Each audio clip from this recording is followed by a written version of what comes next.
शहादा शहरात पिसाळलेल्या कुत्र्यांच्या बंदोबस्त, नगरपालिकेची मोहीम सुरू।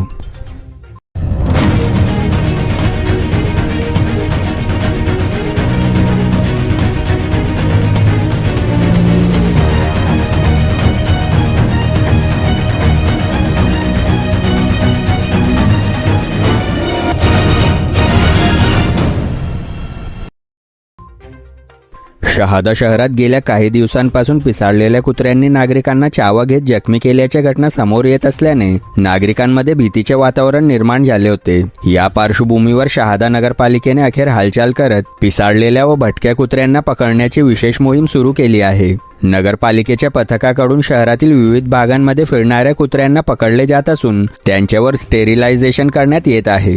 त्यानंतर त्यांना पुन्हा सोडण्यात येत आहे, जेणेकरून भविष्यात त्यांच्या संख्येत वाढ होऊ नये। दरम्यान या मोहिमेमुळे कुत्र्यांची संख्या नियंत्रणात येईल अशी अपेक्षा व्यक्त केली जात असली तरी नागरिकांनाही सतर्क राहण्याची गरज असल्याचे सांगितले जात आहे। काही ठिकाणी अजूनही पिसाळलेल्या कुत्र्यांच्या वावर असल्याने ही मोहीम अधिक प्रभावीपणे राबवावी अशी मागणी नागरिकांकडून होत आहे। NDT न्यूजसाठी राजू मंसूरी, शहादा।